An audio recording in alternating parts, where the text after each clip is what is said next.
It's Stan Veit's History of the Personal Computer. From Altair to IBM, A History of the PC Revolution. By Stan Veit, Editor-in-Chief Emeritus, Computer Shopper.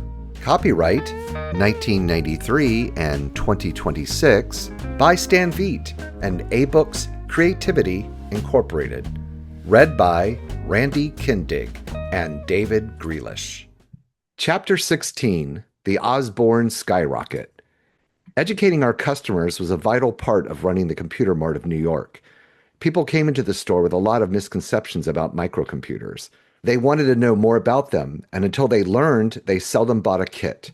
When we opened the first MSI kit, we found that MSI had supplied us with a very interesting book by Adam Osborne, Introduction to Microprocessors, Volume 1. This book completely explained how the CPU and all the other parts of the computer worked.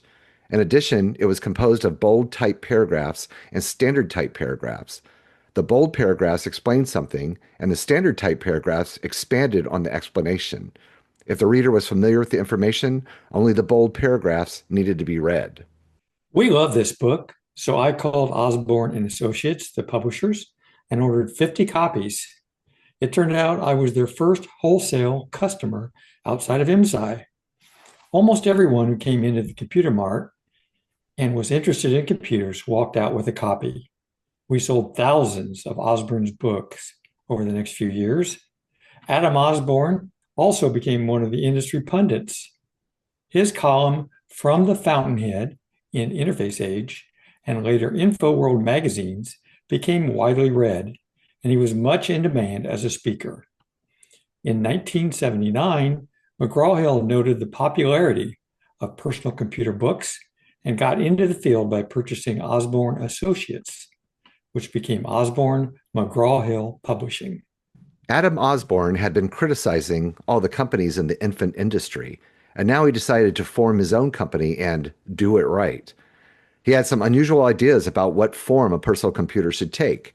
First, he believed that a personal computer should be able to go wherever the owner wanted to work. Second, he realized that it should be a self-contained unit, not a collection of components connected by cables. He also felt that the owner should be able to buy a complete system for one price, including the all-important software. It's a standard joke in the boat industry that a boat is defined as a hole in the water lined with wood into which you throw money. If that was true of boats, it was also true of personal computers. The computer was a funnel into which you poured expensive peripherals and software. Adam Osborne was going to change all that. He met Lee Felsenstein, the designer of the Sol computer and many other computer boards at the West Coast Computer Fair, and found that Lee also had ideas about designing the first practical complete computer.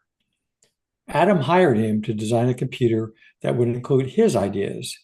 After promising Lee 25% of the newly formed Osborne Computer Company, Adam went out to secure the software for the machine. Lee set to work in his computer memory workshop. The machine that Lee designed to bring Adam's ideas to life was different from any personal computer ever produced before. It was the size and had the general appearance of a portable sewing machine covered in sleek plastic. When the cover was removed, it revealed the standard keyboard, which was placed in front of the open cabinet in which were mounted all the other computer components. In the center was a 5-inch CRT, and a floppy disk drive was installed on either side of the CRT. Under the tube was an open shelf for storing floppy disks. The video system was one of the strangest things about the Osborne One, because although it could display a line of 80 characters, you could only see 52 of them at one time. If you wanted to see the rest, you had to scroll the display left or right to see the entire line. Some years later, I asked Lee how this arrangement came about, and he told me a strange story. It seems that Adam was able to get the 5-inch CRTs very cheap because they had been made for IBM's first desktop system, the IBM 5100, and had been laying unused in a warehouse. Adam brought one to Lee and asked if he could get 40 characters on the screen in a readable size. Lee saw that as a challenge and got 52 characters per line. The disk drives were single density although double density was in general use. This was because of the portability of the computer and the rough handling it would receive. Lee felt that the single density drives were less critical and more suited to a portable computer. The Osborne 1 used the Z80 CPU, and it came with 64K of RAM memory. A parallel port for a printer was provided. The entire computer weighed in at about 30 pounds and had a handle on top for portability. Many Osborne users moved their computers by means of a wheeled cart, just like an airline flight attendant moved her luggage. It was by no means a state-of-the-art computer. That's not what Adam wanted. Adequacy was the desired condition of the Osborne 1. It would be the overall value of the complete package that sold the system. And there's a photo here of a young lady carrying it around. She makes it look like it's extremely light, but as we know, 30 pounds is not very light. Oh, yes, I'm sorry. The caption says, well, yes, you could carry the Osborne 1, but it wasn't quite as light as this model is making it look. Still, it was a portable computer. The first software Adam bought was a simple monitor program to enable the machine when the switch was thrown on. The operating system was to be CP/M, and Adam made a deal with Gary Kildall to get it. He offered stock in the company as part of the deal, but Kildall turned it down because he felt that Digital Research should not own any of its customers, because it was not fair to the others. Nevertheless, he made Adam a very good deal. Adam also licensed C BASIC from Gordon Eubanks because it was the only compiled BASIC at that time. However, he also needed the BASIC, which was becoming the standard of the industry, so he made a stock deal with Bill Gates for Microsoft BASIC. He also asked Gates to serve on his board of directors, but Gates turned down the honor. Osborne intended to supply applications as well as operating software and languages, and the most important ones were word processing and spreadsheet. MicroPro's WordStar was the most popular word processor at that time, and so Adam approached Seymour Rubinstein with a stock deal for use of the software. Rubinstein was so impressed by the Osborne 1 that he made a deal for WordStar, invested $20,000 in the Osborne Company, and became chairman of the board. Adam did not do so well with VisiCalc, which was the premier spreadsheet program. He could not make any kind of deal for bundled software. However, Richard Frank's Sourcem company had developed a spreadsheet for CP/M called SuperCalc, and Adam was able to secure that. By the time Adam was finished with his deals, he had assembled a collection of software whose retail price would be $2,000.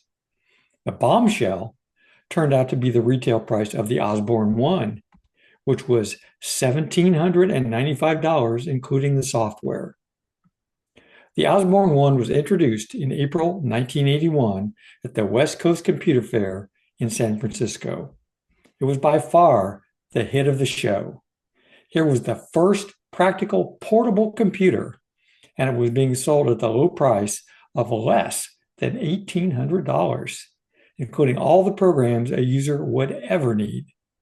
The press commented that it was like buying the software and getting the computer free. The orders swamped the new Osborne Company, and like Altair, they were too busy selling computers to get organized. In his magazine column, Adam Osborne had raged against the practices of the fledgling computer companies for taking money from computers that did not yet exist. Now he found himself doing exactly that. They had hoped to sell 10,000 machines the first year, and they were selling that many in a month. The Osborne Computer Company prepared to go public, and it was to be the hottest issue since Apple. All of the software company stockholders would make more than they would have made by selling Adam the software at wholesale. Lee Felsenstein would become an instant multimillionaire. Adam Osborne recognized that he was not an experienced corporate manager, and his fast-growing company needed professional management to make it into the major computer manufacturer he envisioned. To remedy this, he stepped back from hands-on management and hired a team of corporate managers headed by Robert Januk, an executive from the company who made Shasta soda. Every rose garden has its thorns, and the price of the Osborne 1 became a target price. Every existing computer manufacturer rushed to get a computer on the market for around the magic price of $1,800 with software. George Morrow brought out such a system. So did Krememco and Vector Graphic.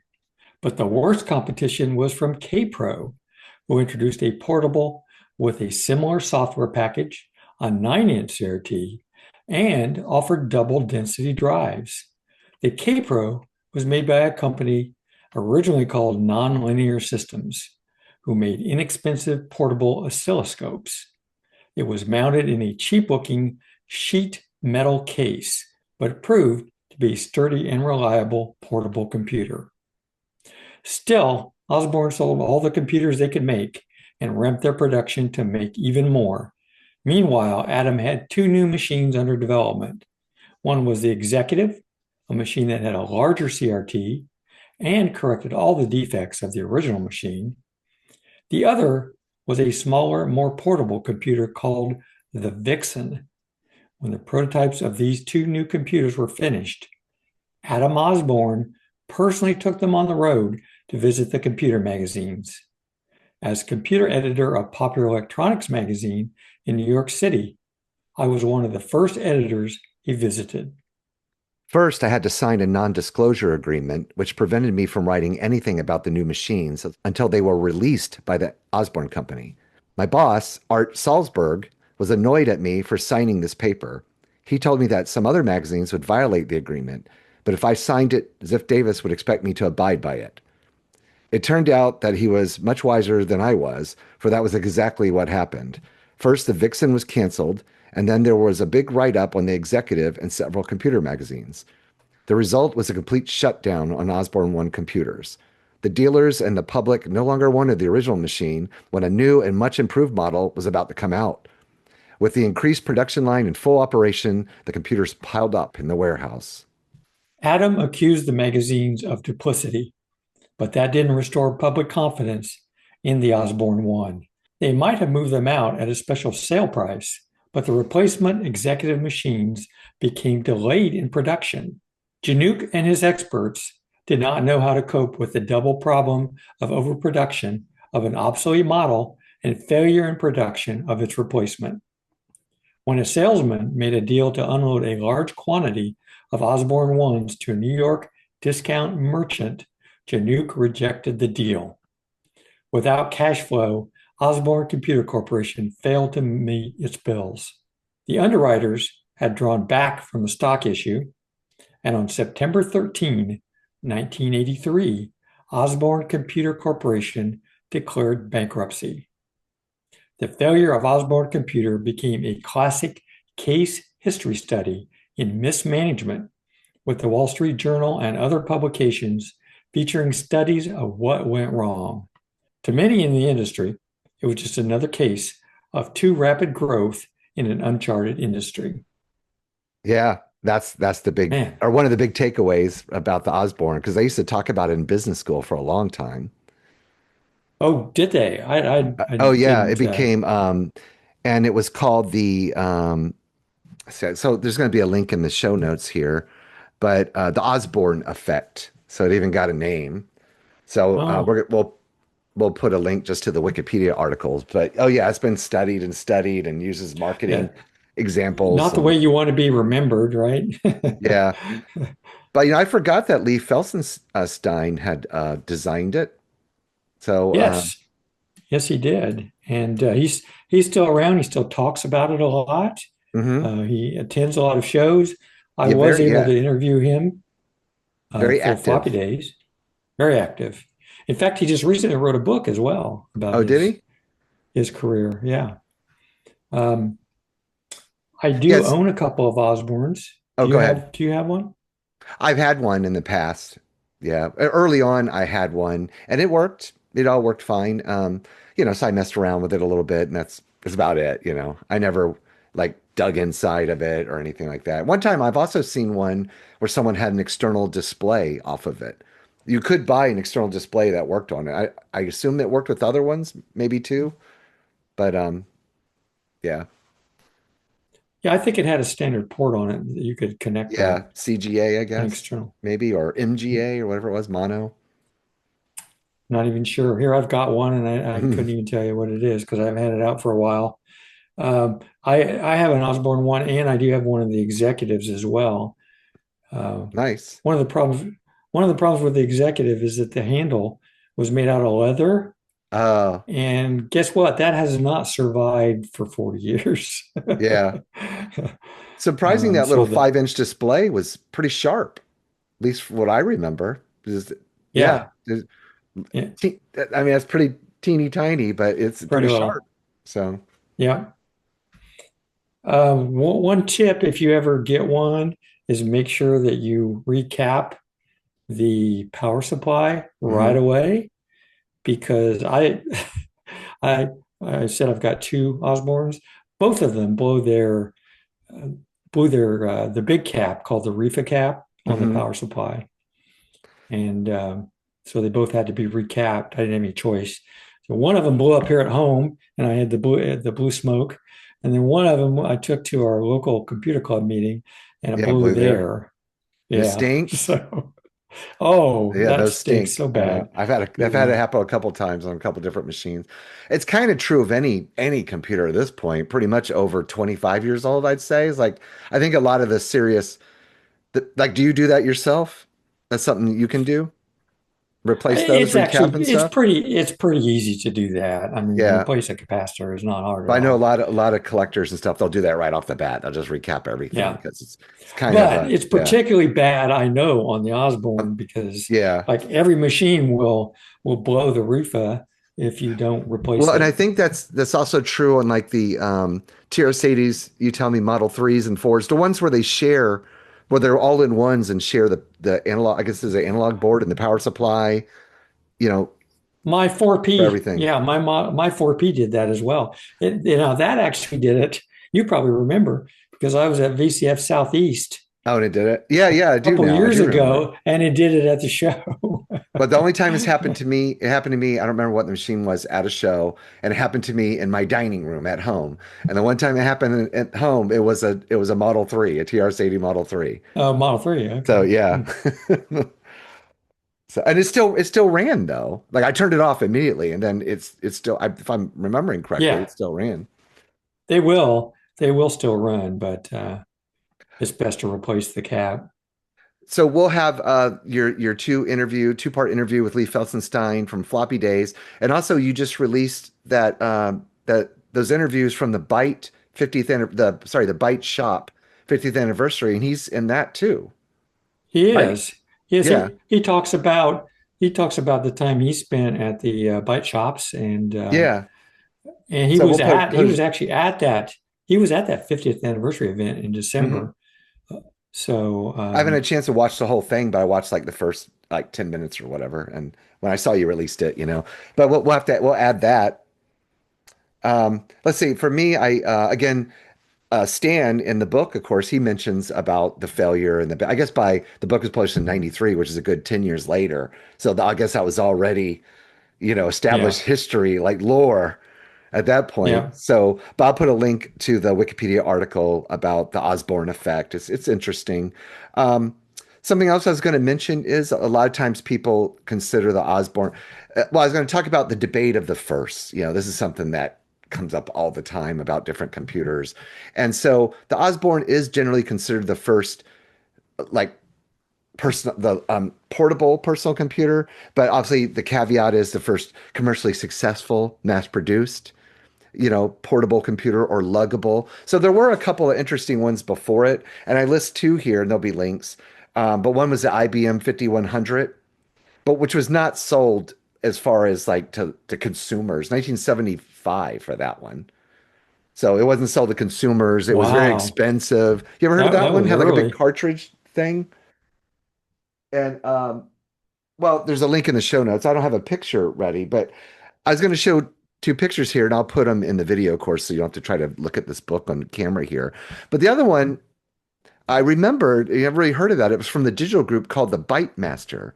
Do you ever remember? Have you ever heard of that one? 1978. So it predates the Osborne by 3 years. And again, I'll put the pictures in the show notes, but can you see that, Randy?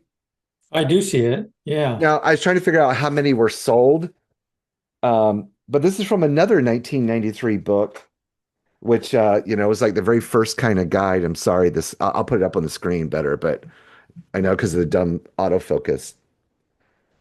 But this is called A Coach's Guide to I've got Personal that Computer. book too. Yeah, and Yeah, then the other one is 2002 by Michael Nadeau, I've and I got think that it's one as 2000, well. yeah, this one. Yeah. But if you look Mhm. right there, if I put it in It's front a of me, little it foot. focuses right here. There you go. Yeah, But there's the jump Bite into it. Master, and I think its real term is the mini Bite Master, which is kind of interesting. Here it just says the Bite Master.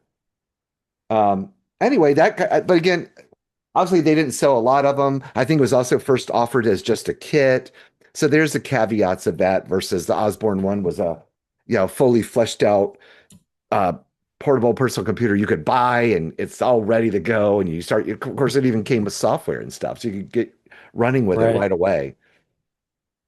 And lastly, I know the big, like in the picture we'll show, obviously, of the woman carrying it, is its design was also, he didn't speak about it, Stan, but I think based on not so much its weight, but its size and how it was shaped, you could take it on an airplane because it would fit, I don't think in the overhead, but it would fit under the seat.